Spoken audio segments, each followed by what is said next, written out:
નમસ્કાર, હું રવિ નિમાવત અને હાલ જેતપુરના જાગૃતિનગરમાં હું છું અને મારી સાથે એક માજી છે.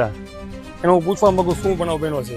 માજી, આ સરકારી સ્કૂલ છે, સરકારી સ્કૂલમાં તમારા દીકરાનો મને ફોન આવ્યો હતો કે તમે આવો, તમારા છોકરાને એડમિશન લેતા નથી, શું બનાવ છે? એ અમે લઈને અંદર ગયા ને એટલે કે આને અમે દાખલ ન કરી એડમિશન નો લઈ એમ? હા, ન લઈ. પહેલેથી જ ના પાડી એટલે મેં થોડીક ધડ કરી એટલે એને લીધો કાગળિયો લીધો, પણ આજ પાછો મોકલી દીધો અને મારા છોકરાને ભણવામાં ક્યાંય ધ્યાન નથી. અત્યારે તમારા છોકરાને ઘરે મોકલી દીધું? હા, ઘરે હમણાં જ આવ્યો મેં. છોકરા ઈ કે ઘરે વયો જાને. એનું કારણ હું હવે ઈ આપણે અંદર જઈને પૂછી જોઈ કે એડમિશન લેવા આવ્યા, તમારું એડમિશન લઈ લીધું ફટાફટ કે તમારો બહુ સમય? કાંઈ ફટાફટ નતો, 1 કલાક મગજમારી કરી. તમારું એડમિશન તો છોકરાઓ લેવા જ નહોતું ને? કોમ હજી મને કે તમે પછી ધડ કરીને એટલે 1 મહિનો તમે મોકલો, પછી અમે એનું નામ નાખીએ. સરકારી સ્કૂલમાં માજે હું 1 મહિનો મોકલો પછી સ્કૂલમાં નામ આપણે હાલો અંદર વાત કરી. તમે કોને કીધું મને ભેગા આવો?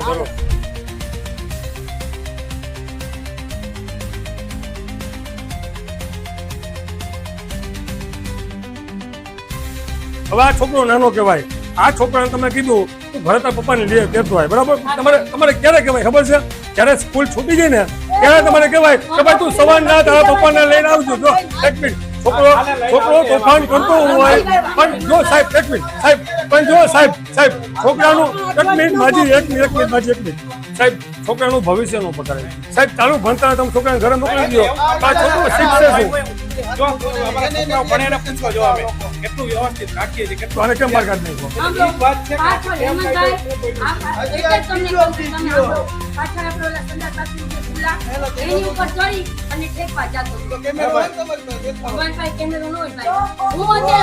હવે તમે બે શું કહો છો? હવે એક જ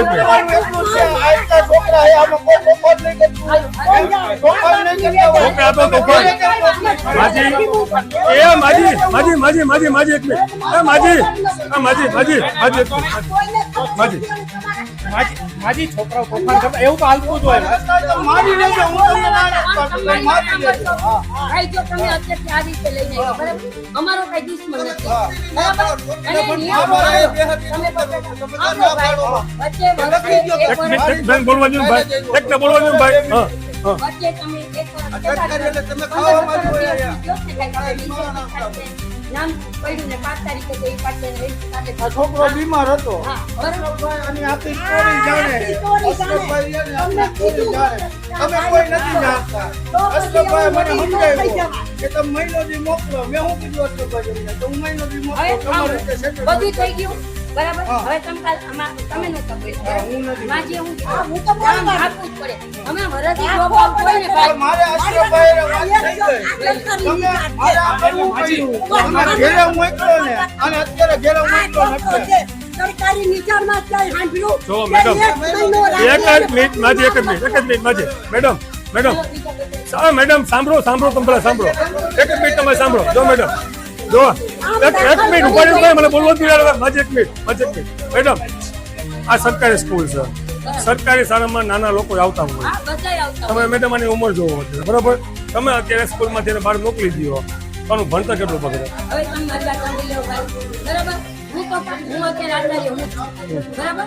હવે આને કારણે વચ્ચે વર્ષ લોક આવું એ ક્યાંય ભણવા નથી જતો, બરાબર? હવે બધું ઓનલાઈન થઈ ગયું. તમે અમે એને હું કીધું, અસરભાઈએ કીધું જો ઓનલાઈન નામ ચડી જાય પેલા તમે મહિનો મોકલો, બરાબર? ઓનલાઈન નામ ચડી જશે એટલે એનું નામ પડી જશે, બરાબર? ઈ સવારનો આવ્યો એટલે એમને માટે એવું હોય કે મહિનોથી પેલા મોકલવો પડે પછી ઓનલાઈન નામ ચડે. ત્યાં એને 15 દિવસ આટલા વખતમાં 15 થી 20 દિવસ થયો. ઓલું કાયમ આવે તો આપણે નામ ટૂંકમાં સરકારની ગાઈડલાઈન એવી છે કે નામ ચડે તો ચડે, બાકી નામ ન ચડે એવું હોય. એમ જ જોબ આવું હોય અને ઓનલાઈન ન ચડે તોની વાત છે, બરાબર? આમાં ઓનલાઈન અમે બધી ટ્રાય કરીએ. ઘણી વાર આપણે 12 વાગ્યા વચ્ચે ડ્રોપ આઉટ થાય તો ઉંમર પ્રમાણે આગળ લેવું પડે ને. આ દાખલા તરીકે 7 વર્ષનો હોય પેલામાં નહીં. હવે આ છોકરો આ સ્કૂલમાં આવ્યો કે ન આવ્યો? આવે, બરાબર? હવે મેડમ કઈ તકલીફ ન બહુ જાણે નહીં સ્કૂલમાં મેડમ કોઈ પણ છોકરા મેડમ તકલીફ ન પડે. શું કામ?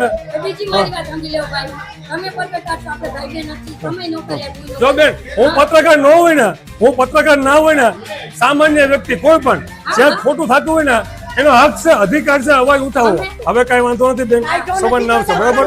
ના પડે ઈ કે આપે નથી ના પડે. છોકરી ચોટીલા ભણતી ચતુર્થ હાથમાં ભણે આયા એડમિશન નો થાય. કેમ મેડમ નો થાય? આવું તો આપે ના પાડે. કાલે તમને પરમ દિવસે કાગળિયા દીધા ના પાડે. ક્યાં ઈ ગઈ છે, ક્યાં આવ્યો તો છોકરી જે ભણવા ગઈ છે, કેટલા કેટલા વખત drop out છે. મેડમ તમે આચાર્ય છો, તમે પ્રિન્સિપલ છો, પણ સ્કૂલ સરકારી સ્કૂલ છે. સરકારી સ્કૂલમાં જો તમારી પોતાની સ્કૂલ હોય ને તો તમે મનમાની કરો તો નહીં ચાલે.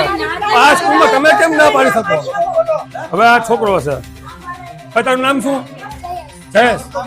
તું કેટલામાં ભણે છે? મને બે બે રોજ છે. તું અહીં સ્કૂલે સવારે કેટલા વાગે આવ્યો હતો? અને તું ઘરે કેટલા વાગે ક્યારે ગયો?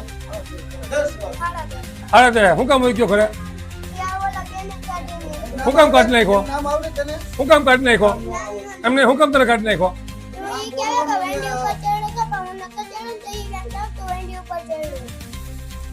તો આ હતી જાગૃતિ વિસ્તારમાં સરકારી સ્કૂલ છે.